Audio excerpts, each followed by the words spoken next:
Desechando pues toda malicia, todo engaño, hipocresía, envidias y todas las detracciones, desead como niños recién nacidos la leche espiritual no adulterada, para que por ella crezcáis para salvación, si es que habéis gustado la benignidad del Señor. Verso 4. Acercaos a Él, piedra viva, desechada ciertamente por los hombres, mas para Dios escogida y preciosa.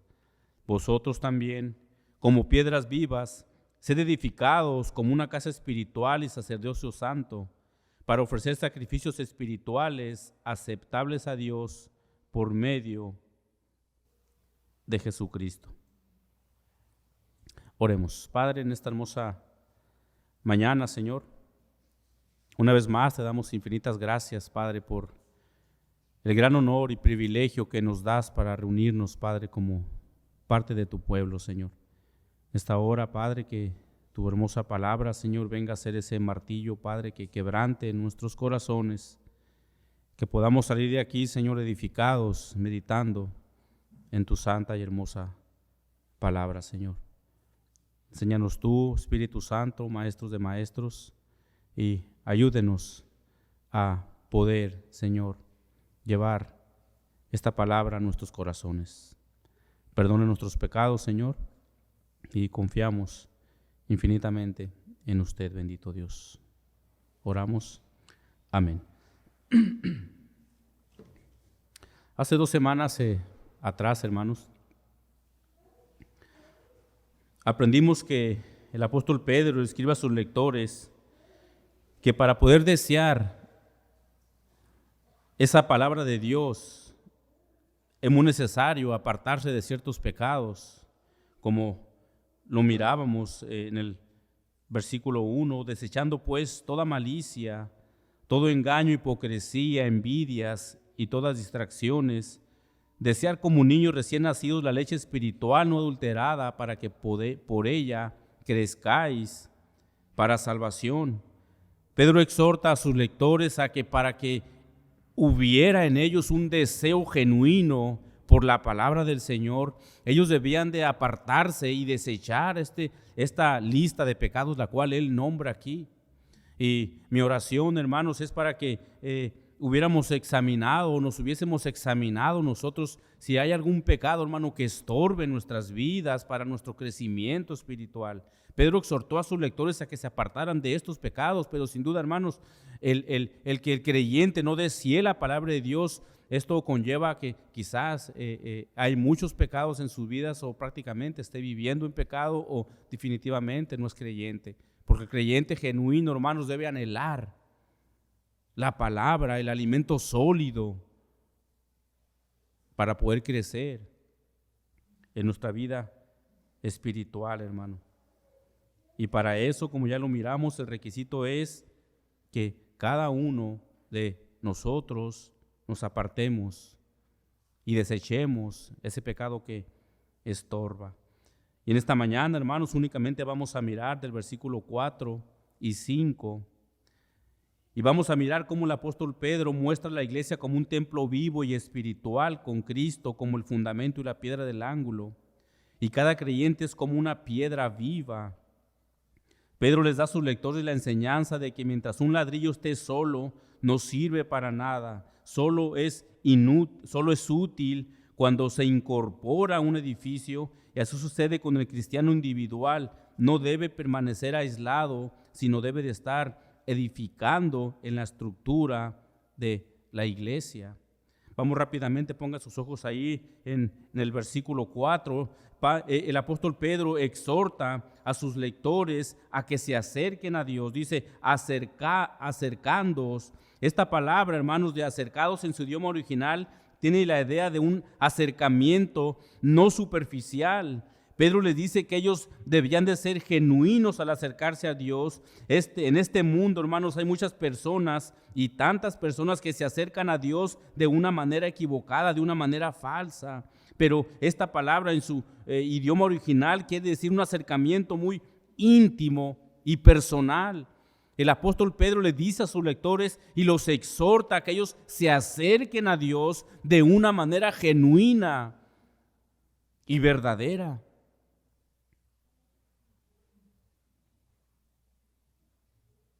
Y esta palabra está en un tiempo presente que exhorta no solamente a los lectores de Pedro, sino también ahora a nosotros. Nos exhorta al acercarnos a Dios de una manera muy íntima y muy personal. Esto indica una acción habitual y constante, no solo en el momento de la conversión, sino a una acción del diario vivir. Es por eso que el creyente tiene una vida de oración, ya que se acerca a Cristo mediante la oración y la lectura de la palabra. El escritor de Hebreos también exhorta en el capítulo 4, versículo 16, acerquémonos. En el capítulo 10, versículo 22, acerquémonos con un corazón sincero. Y una vez más, no todos los que están en la iglesia, amados hermanos, vienen al Señor con un corazón sincero, con un corazón genuino. Y la exhortación de Pedro a sus lectores es que se acerquen al Señor con un corazón sincero, como el escritor de Hebreos lo dice. Para el creyente verdadero, hermanos, no hay más gozo que estar en la presencia de Dios, el acercarnos a Dios. Es por eso que el salmista en el Salmo 16:11 dice, me mostrará la senda de tu vida y solo en tu presencia hay plenitud de gozo. El creyente verdadero, al acercarse a Dios, a la presencia de Dios, hermanos, sin duda hay un gozo grande en su corazón. El salmista continúa y dice, delicias a tu diestra para siempre. No por un momento, no por 2 horas, no solamente la hora que dura aquí el servicio, nuestra reunión, 1 hora y media, 2. No, cuando el creyente verdadero va a la presencia de Dios, hermano, hay un gozo para siempre. No se acaba el gozo. Por eso Pedro exhorta a sus lectores acercados a Él. Acercados a Él. Después dice Pedro ahí, piedra viva. Pedro usa la figura de una piedra y es paradójico, pues las piedras no tienen vida. Son inertes. Son incluso algo que hoy nos parece inútil. Si la miramos allá afuera, es una piedra que no tiene uso. Mas, sin embargo, Pedro tiene en mente la idea de una construcción. Pedro está diciendo que Cristo es la parte esencial de la construcción de la iglesia de Dios. Pedro hace una metáfora para describir una piedra en construcción. En el Antiguo Testamento se designa a Dios como la única roca, cimiento y fortaleza de su pueblo. Por ejemplo, Deuteronomio 32:3. Porque el nombre de Jehová proclamaré y engrandeced a nuestro Dios, verso 4, que es la roca cuya obra es perfecta. En el Nuevo Testamento leemos que Pablo escribe que Cristo es la roca, 1 Corintios 10:4, y todos bebieron de la misma bebida espiritual porque bebían de la roca espiritual que los seguía, y la roca era Cristo. Pedro dice que esa piedra viva hace referencia a Cristo porque Él resucitó de los muertos. Él no está en la tumba ahí, Él vive y reina por los siglos de los siglos. Ella no está muerto ahí, no está crucificado como la Iglesia Católica lo tiene en sus crucifijos. Él vive y reina para siempre. Y Pedro lo decía con tanta certeza porque él mismo fue testigo de su resurrección. En Hechos 2:32 dice, a este Jesús Dios lo resucitó, de lo cual nosotros fuimos testigos. Pedro dice que Jesucristo es la roca viva porque Él vive y reina para siempre. Pedro reconoció que Jesucristo era la roca entonces sobre el cual se fundó la iglesia. Recordemos que esta fue una declaración que Jesús le dijo a Pedro. Recuerden ahí en Mateo capítulo 16, dice, respondió Simón Pedro, dijo, tú eres el Cristo, el Hijo del Dios viviente. Entonces le respondió Jesús, bienaventurado eres Simón, hijo de Jonás, porque no te reveló carne ni sangre, sino mi Padre que está en los cielos. Verso 18, yo también te digo que tú eres Pedro, y sobre esta roca edificaré mi iglesia, y las puertas del Hades no prevalecerán contra ella. El apóstol Pablo dice en Efesios 2:20, edificado sobre el fundamento de los apóstoles y profetas, siendo la principal piedra del ángulo Jesucristo mismo, esa roca viva en la cual está fundada la iglesia del Señor. Ponga sus ojos nuevamente en la siguiente frase, el verso 4, acerquémonos a él, piedra viva, dice, desechada ciertamente por los hombres. Esta palabra de desechada en su idioma original significa como algo inservible después de haberlo examinado. Pedro hace referencia a los líderes religiosos, los fariseos que esperaban al Mesías aún después de que Jesús ya había venido. Ellos esperaban a un Mesías montado en su caballo, con una espada en la mano para librarlos de la opresión de Roma. Jesús fue rechazado por los fariseos y la casta religiosa de ese tiempo. Fue rechazado por el joven rico cuando prefirió sus riquezas antes que las riquezas de Cristo. Fue rechazado por Judas, quien prefirió el salario de un esclavo antes de servir al lado del que todo lo tiene y todo lo puede. Fue rechazado por la multitud que prefirió a Barrabás en lugar de Jesús. Ha sido rechazado por los autosuficientes, los que creen no tener necesidad de él. Han sido rechazados por los hombres que están dentro aún de las mismas iglesias cuando escuchan la palabra de Dios y se van y salen de este lugar aún con un corazón endurecido. Ha sido rechazado por los que prefieren vivir su propia vida ignorando el castigo eterno. Mas sin embargo, lo que todo esto no saben es que esa piedra viva que fue rechazada vino a ser la principal piedra del ángulo. Yo no sé, amado hermano, si en esta mañana quizás tú vengas con un corazón no muy dispuesto a escuchar al Señor, a servir al Señor. Jesús ha sido rechazado de hace mucho tiempo. Ayer fuimos a evangelizar por la misericordia del Señor y hermano Gabriel y yo nos tocó y personas que no quieren saber nada de Dios. Miramos que Jesús sigue siendo rechazado hasta el día de hoy. No saben estas personas que están rechazando al único que puede librarlos del castigo eterno. No lo saben.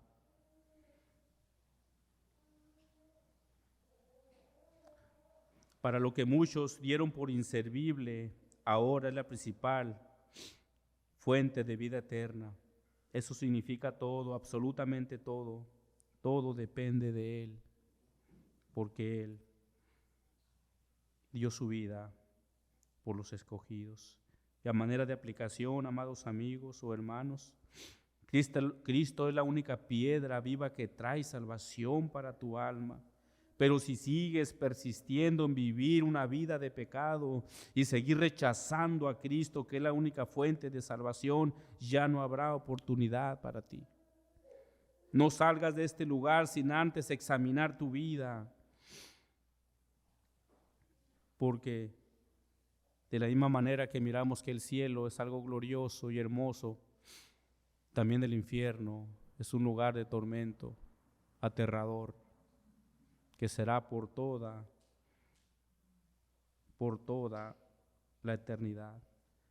Pongan sus ojos nuevamente en el versículo 4, acercados a él, piedra viva, desechada ciertamente por los hombres, mas para Dios escogida y preciosa. Aunque esa piedra ha sido rechazada por muchos a lo largo de la historia, dice Pedro, mas para Dios es escogida y preciosa. Pedro está citando la palabra del profeta Isaías cuando dijo, Isaías 28:16, por tanto Jehová el Señor dice así, he aquí que yo he puesto en Sión por fundamento una piedra, piedra aprobada, angular, preciosa, de cimiento estable, el que creyere no se apresure. Dice Pedro que mas para Dios es escogida y preciosa. Esto quiere decir que a la vista de Dios, Cristo es escogido, Cristo es hermoso, Jesús fue escogido, podría referirse a su papel único y especial para la salvación de los escogidos. Recuerda lo que Pedro dice en Hechos 4:12, en ninguno otro hay salvación, únicamente por medio de Él. No encontrará el ser humano en ningún otro lugar salvación para su alma, menos que sea por medio de Jesucristo. Cuando Pedro dice que para Dios su Hijo es precioso, se utiliza aquí para enfatizar la apreciación y el valor singular que Dios tiene para su Hijo Jesucristo. Y de la misma manera para cada uno de nosotros, hermanos, debemos de mirar a nuestro Señor Jesucristo precioso, grandioso, por lo que Él es y por lo que Él hace y está haciendo por nosotros. Para la vista de Dios, su Hijo es precioso. Para nosotros debe ser de la misma manera, precioso. Y tú sabes todo lo que Él hace y está haciendo por ti, quizás en este momento. Pero lo más grandioso es haber arrebatado nuestra vida del camino al infierno donde íbamos cada uno de nosotros. ¿Cómo no honrar al Señor? ¿Cómo no darle gloria al Señor? ¿Cómo no decir, Señor, eres precioso, eres hermoso? Y gracias al Señor por ello. Pongan sus ojos en el versículo 5. Dice, vosotros también como piedras vivas. Pedro les exhortó primero a que se acerquen a esa piedra viva que es Cristo, y por medio de Él también nosotros seamos, o los lectores de Pedro sean, dice, como piedras vivas.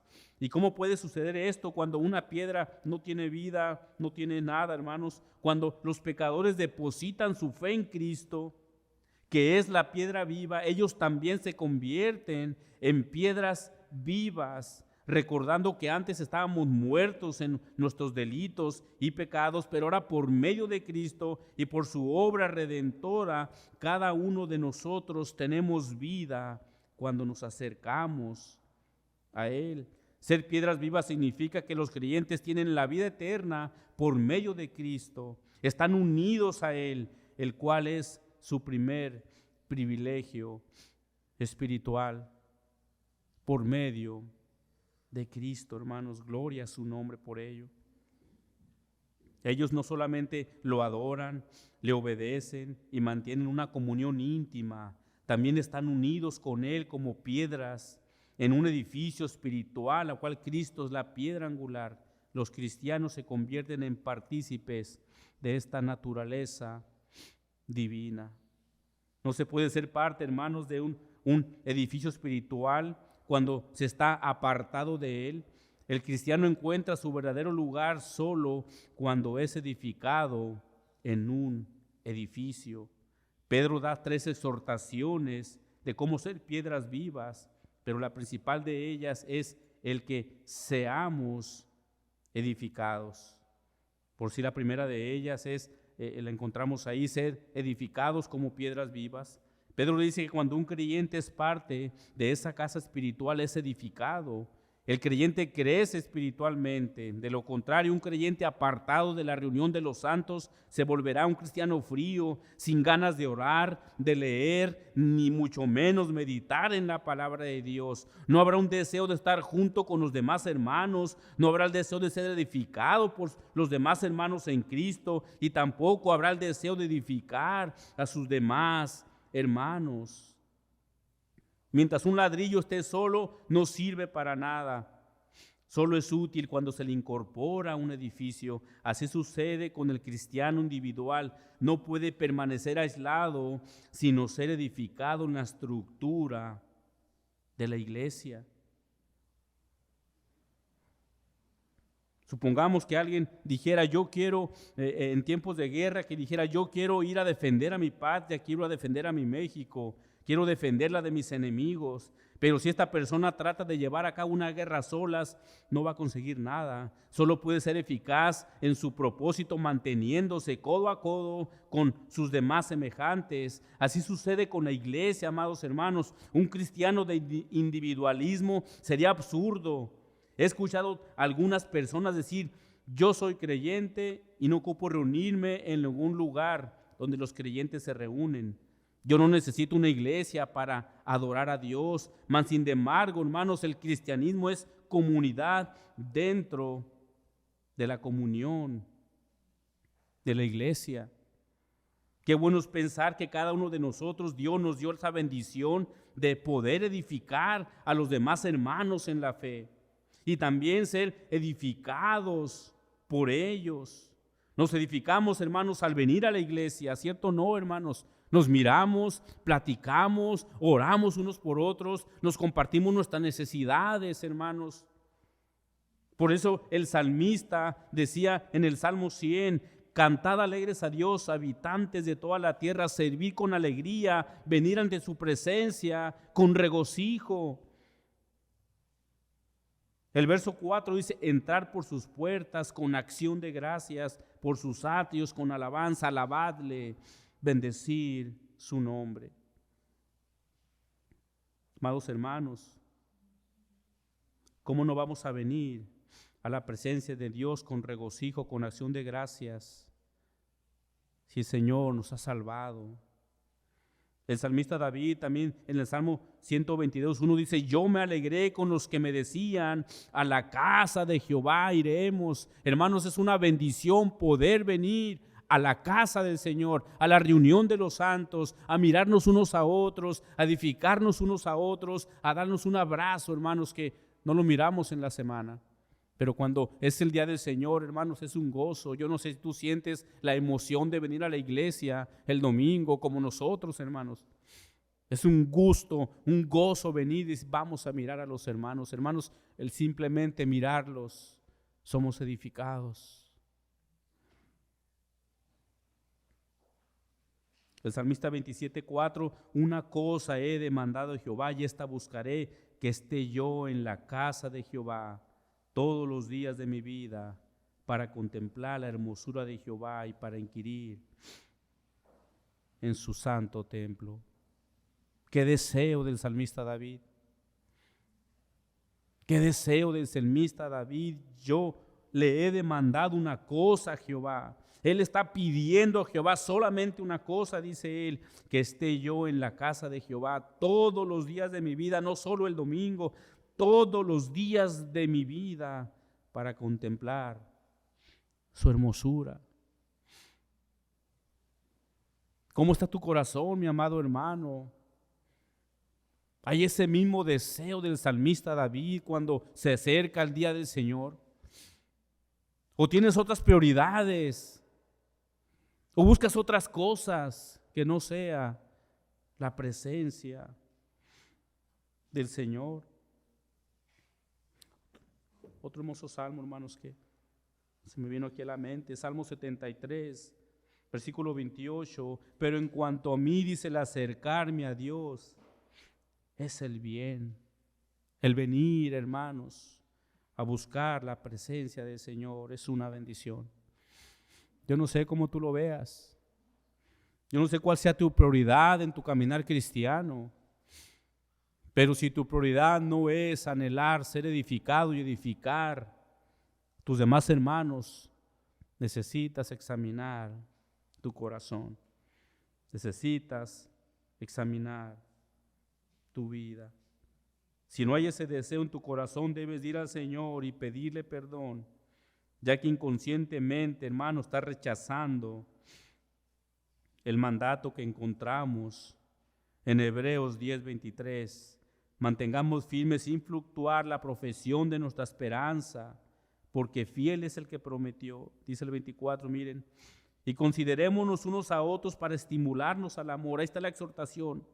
Debemos considerarnos unos a otros, para edificarnos unos a otros, para estimularnos al amor y a las buenas obras. Dice el verso 25, no dejando de congregarnos como algunos tienen por costumbre, sino exhortándonos tanto que cuando veáis que aquel día se acerca. No podremos ser, hermanos, diligentes a este mandato si no hay ese deseo en nuestro corazón.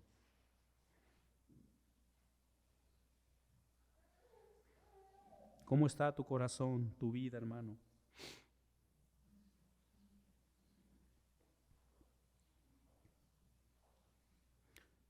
Así como Pedro era una de esas piedras pequeñas, usted y yo somos cada uno una piedra pequeña que al unirse sirven para ser edificados y formar una casa espiritual. Cuando nacemos espiritualmente de nuevo nos convertimos en hijos de Dios y somos colocados en el edificio de Dios. El apóstol Pablo también usó esa ilustración de un edificio en el capítulo 2 de Efesios 2:19, así que ya no sois extranjeros ni advenedizos, sino conciudadanos de los santos, miembros de la familia de Dios, edificados sobre el fundamento de los apóstoles y profetas, siendo la principal piedra del ángulo Jesucristo mismo, en quien todo el edificio, bien coordinado, y va creciendo para ser un templo santo, en el Señor, dice el verso 22, y vosotros también, juntamente edificados para morada de Dios y del Espíritu.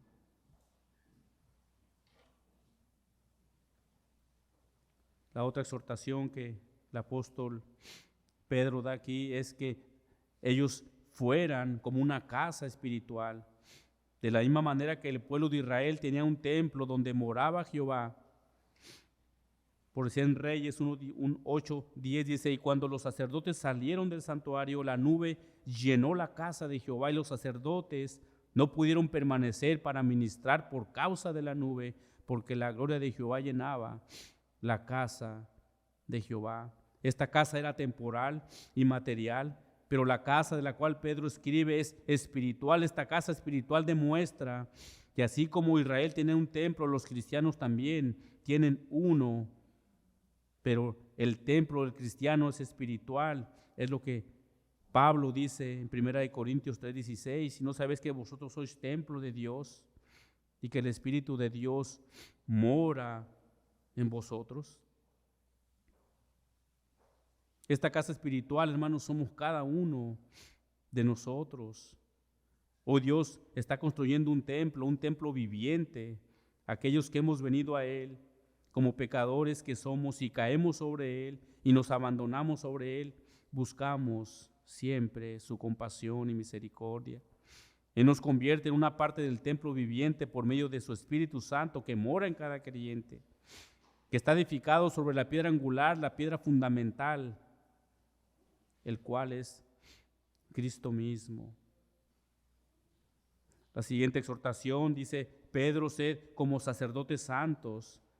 Pedro exhorta a sus lectores a que ellos fueran como sacerdotes santos. Cuando la Biblia habla de los creyentes como sacerdotes, no se refiere al sistema católico ni al sistema sacerdotal del antiguo pacto, en que solo una tribu de sacerdotes servía oficialmente en las ceremonias. En el antiguo pacto Dios había escogido a hombres para su servicio. Por si lo miramos en Éxodo 28:1, y harás llegar delante de ti a Aarón y a tu hermano y a sus hijos consigo, de entre los hijos de Israel, para que sean mis sacerdotes, Aarón, a Nadab y Abiú, Eleazar e Itamar, hijos de Aarón. El propósito principal de un sacerdote del Antiguo Testamento, hermanos, era ofrecer sacrificios aceptables a Dios en el nombre del pueblo. Los sacerdotes eran escogidos por Dios mismo, eran limpiados especialmente a través de ceremonias prescritas, vestidos de una manera prescrita y ungidos con aceite, simbolizando el Espíritu de Dios sobre ellos.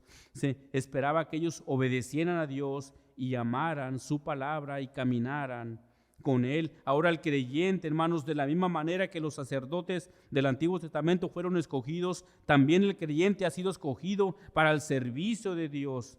Pedro sabía el servicio que los sacerdotes hacían en el templo. Ellos ofrecían sacrificios a Dios y llevaron una vida consagrada a Dios. Así, de la misma manera, todo creyente debe caminar con una vida consagrada a Dios.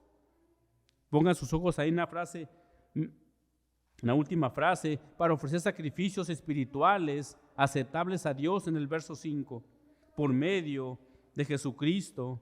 En el antiguo pacto había una clase de personas apartadas para un servicio especial para Dios, para ofrecer sacrificios de animales, toros, bueyes, corderos y cabras en el altar.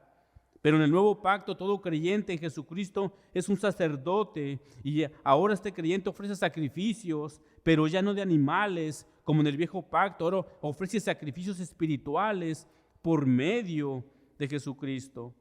Los sacrificios espirituales que el creyente ofrece incluyen oración, voluntad, alabanzas, tiempo, talento, la economía y tantas cosas que el creyente ofrece al Señor. Vamos a mirar únicamente algunas de ellas rápidamente. Por decir, la oración, hermanos, es un sacrificio espiritual que podemos ofrecer a Dios.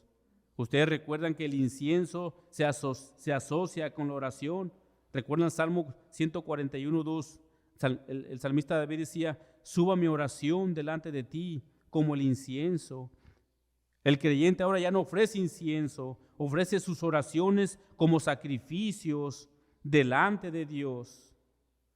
Otro ejemplo bíblico lo encontramos en Apocalipsis 8:4, que dice: y de la mano del ángel subió a la presencia de Dios, y el humo del incienso con las oraciones de los santos, y el ángel tomó el incensario y lo llenó del fuego del altar. Dice el comentario de John MacArthur acerca de esto, que el hecho de que el fuego siempre estuviera encendido en ese incensario, hermanos, era porque se refería a unas oraciones constantes. Siempre debía de estar en una oración constante. Es como el Señor lo dijo en Lucas 18:1, también le refirió una parábola sobre la necesidad de orar siempre. El creyente ofrece, hermanos, sacrificios al Señor de oración a Él. Primera Tesalonicenses 5:17, orar sin cesar. Crisóstomo, el padre de la iglesia y arzobispo de Constantinopla, escribió esto acerca de la necesidad de la oración. Y cito: el poder de la oración ha sometido la fuerza del fuego, ha refrenado la furia de leones, ha acabado con la anarquía, ha extinguido guerras, ha apaciguado los elementos, ha expulsado demonios, ha roto las cadenas de la muerte, ha expandido las puertas del cielo, ha mitigado enfermedades, ha repelido fraudes, ha rescatado ciudades de la destrucción, ha suspendido al sol en su curso y ha detenido el avance del rayo. La oración es una cubierta protectora totalmente eficaz, un tesoro no disminuido, una mina que nunca se agota, un cielo al que las nubes no pueden oscurecer, un cielo ecuánime ante la tormenta. Es el origen, la fuente, la madre de 1000 bendiciones. Fin de la cita. La oración del creyente. Hermano, otro sacrificio en lo cual el creyente hoy puede ofrecer al Señor es la alabanza.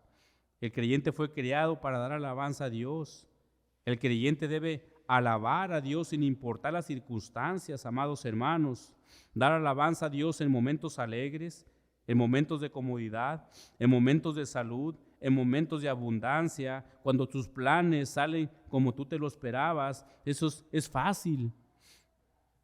Pero cuando nada de esto sale bien, vienen a presentarte, vienes con un corazón de igual manera a presentarte delante de Dios con estas alabanzas, vienes con ese mismo gozo.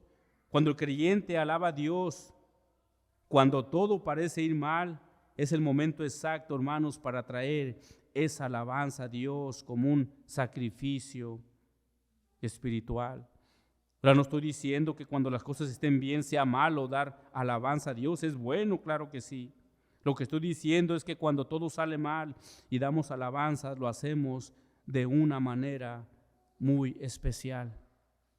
De una manera muy especial, porque es sacrificial el hacerlo. No superficial, sino con todo tu corazón. El escritor de Hebreos 13:15 dice: así que ofrezcamos siempre a Dios por medio de Él sacrificios de alabanza, es decir, frutos de labios que confiesen su nombre, hermanos. Otro sacrificio espiritual es la entrega de nuestra voluntad. Jesús nos da un claro ejemplo de la rendición de su voluntad al Padre. ¿Recuerdan? Cuando Él se apartó a orar allá en el Getsemaní, Él está orando y dice Lucas 22:42, diciendo: Padre, si quieres pasa de mí esta copa, pero no se haga mi voluntad sino la tuya. No es fácil entregar nuestra voluntad. Siempre habrá una lucha enorme por el remanente de pecado que aún está en nosotros.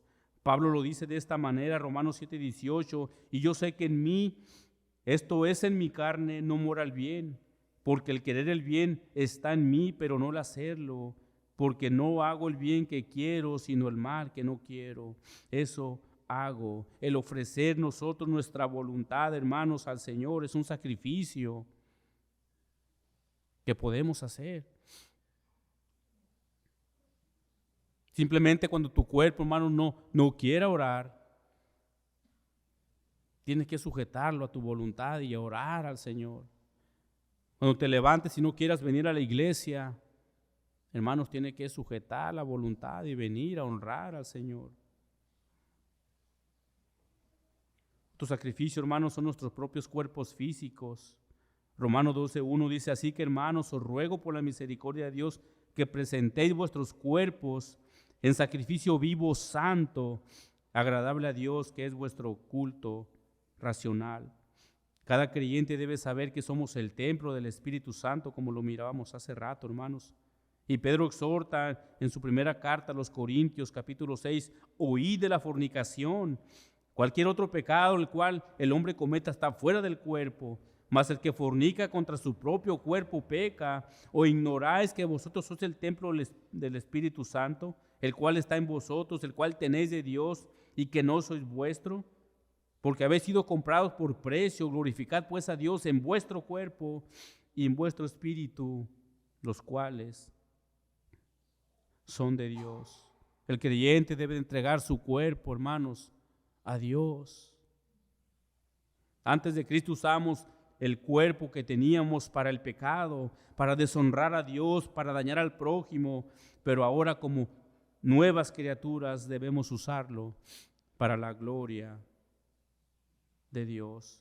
Después dice Pedro, la última frase ahí, sacrificios espirituales aceptables a Dios. Estos sacrificios espirituales pueden ser presentados a Dios solamente mediante Jesucristo, porque sin Cristo nuestras obras de justicia no son otra cosa más que trapos de inmundicia. Jesucristo es el único medio por el cual nos acercamos a Dios y por el cual todos nuestros sacrificios son aceptables al Padre. El creyente ofrece estos sacrificios mediante la fe en Jesucristo. Amados hermanos o amigos, las exhortaciones de Pedro, si esa piedra viva,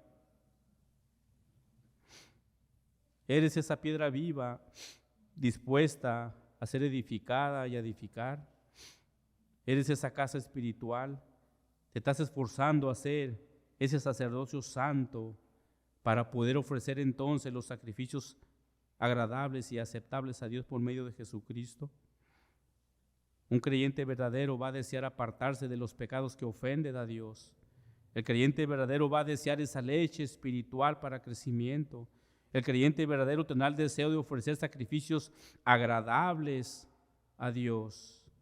El creyente verdadero va a desear ser edificado y estar en la reunión de los santos para poder, hermanos, edificarnos unos a otros. Recuerda, hermanos, no se puede ser parte de esas piedras vivas si en tu corazón no te has arrepentido de tus pecados. No podrás ser edificado por otros creyentes si no eres parte de esa casa espiritual. No podrás ofrecer sacrificios a Dios si no has nacido de nuevo. Jesucristo vino para dar vida y vida en abundancia. Yo no sé, hermanos, si en esta mañana tú has nacido de nuevo o has venido al Señor en fe y en arrepentimiento. Yo te invito a que en esta mañana analices tu vida y, de no ser así, no salgas de aquí sin antes haberte arrepentido de tus pecados. Oremos. Padre, te damos infinitas gracias, Señor, por tus misericordias para con nosotros. Gracias, Padre, por hacernos parte, Señor, de esas piedras vivas, para edificarnos unos a otros, para poder crecer juntos, Padre Celestial. Gracias por las exhortaciones, bendito Dios, que encontramos en tu palabra. Ayúdenos a ser persistentes en ellas, a poder, Señor, esforzarnos para obedecerlas, Señor, porque tú te agradas de la obediencia, Padre. Gracias, pues, en tu nombre santo oramos. Amén.